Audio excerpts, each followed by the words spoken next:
The question is this, will eSingularity happen in 10 years? eSingularity being the moment, the point in human history when all learning is free and accessible to all. It means a point when anyone can learn anything, anytime, anywhere, any place, whatever it is, for free at no cost. And in the question, I actually put some information down, and all the technology for eSingularity exists. And let me describe to you that technology real briefly. The first thing we need is a learning engine. Now, the Cerigo patented learning engine that is tied to Smart FM could do the job. It is in the moment I saw Smart FM and saw what they're doing, I was like, wow, these people are onto something, and they understand what's missing in education, and they're just rolling out now in the States, and they've been very, very successful in Japan. So we have the learning engine. And why is the learning engine important? Because we need a way to track learning, to deliver content, and so on, and really and know when to deliver more content or more to that individual. That's a big part of the whole eSingularity platform, is the learning engine. Everything else will be built around this engine, and all these other pieces exist. Now, the second component of the engine, it has to be autonomous. Now, like the Cerigo learning engine, it knows when you need to look at content again, which is great because we would need that in it. But more than that, we need an intelligent component, and I'll ask you to look at Lion's Head Milo. Now, what we need is a lot far simpler than what Milo is. But the reality that this exists, and it's funny because the CEO says, "Well, this has never been dreamed," and I was like, "Well, you didn't read my writing about the experience 4 years ago, where I actually outline and describe avatars, and the avatars that I'm describing, these mentors, are Milos." So we have that now.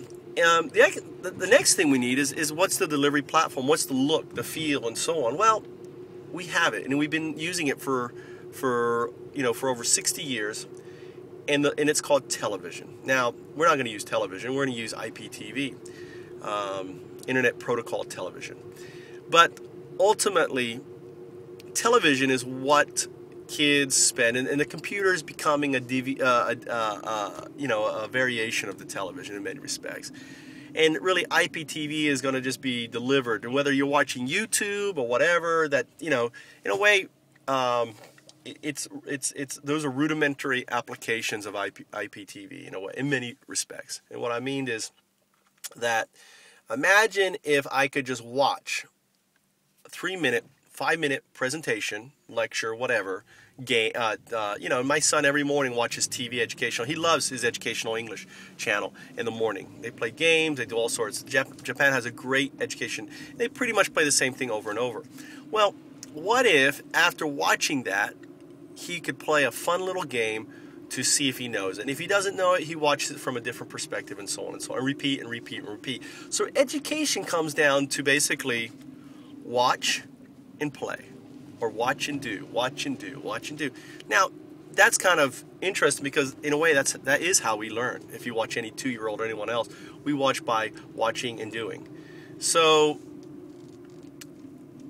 the opportunity is to deliver this in a television format, which we have. And the next thing is the other components that we need, and really one of them is massive. But the cool thing has been done.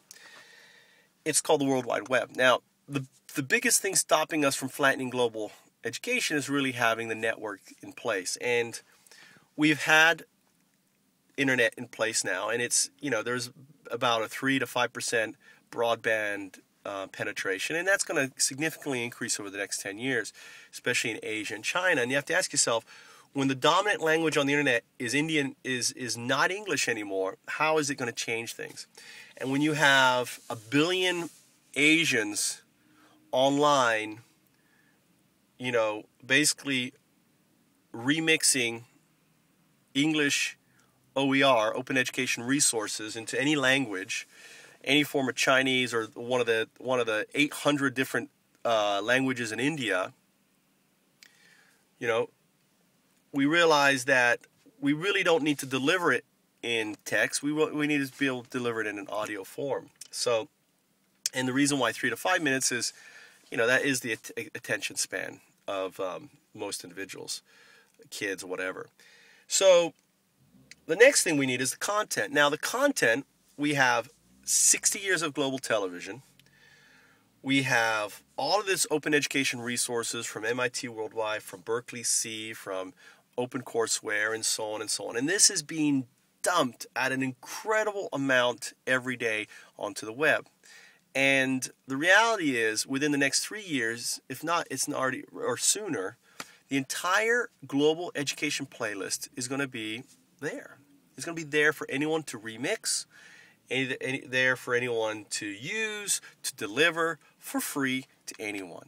Now, what I'm talking about is creating the tool. And this is, if you read my prospectus or anything else, really what I'm describing to you is really the tool. The other parts are very easy. The tool, which will allow, and this tool is going to tie into Curriki, it's going to tie into Moodle, it's going to tie into OpenCourseWare, it's going to tie into Wikipedia, it's going to tie into a lot of different areas. And it's going to allow anyone to search, to pull, to grab, to pull together, to remix, to mash, whatever, and to put out education content. And individuals will be able then to try the content, vote on the content, verify that it's good, and the best content is going to be delivered. Now, what's the platform you're saying? Well, the platforms exist. You have Android, you have G3 technology on cell phones, you have Microsoft mobile platform, you have Symbian. What I'm describing could run on every one of these platforms. And the reality is, all the heavy lifting that we need to do to flatten global education, to bring about eSingularity in the next 10 years has been done. It has been done. And what I'm asking you is to help me by sending a nomination for me to talk at TED, so I can tell everyone at TED, saying, listen guys, what are we waiting for?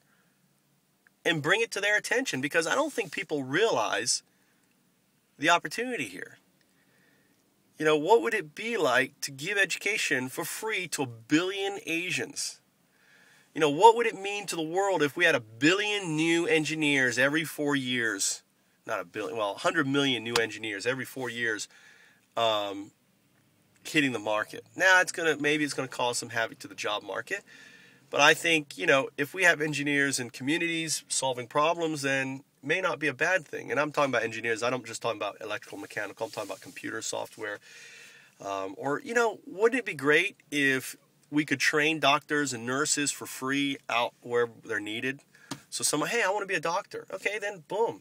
You go down that track once you meet the specific requirements. I mean, think of the opportunity, what I'm talking about, and think of the change it would provide. And like I said, what I've just described to you, all the technology to do this exists. It's in place. It's right there, right now. It's ready for us to change it. So help me.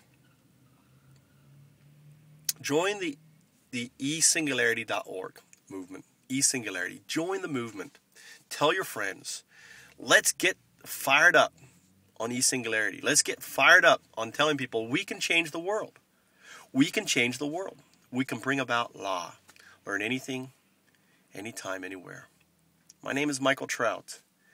I joke and say I am an eSingularity dictator, because there's many of us out there doing our different things, bringing about the eSingularity. And if it wasn't for all the other dictators out there, from MIT OpenCourseWare and Berkeley C and Moodle and Curriki and all these great, amazing groups out there doing their part, we wouldn't be here today. So thank you. Let's change the world.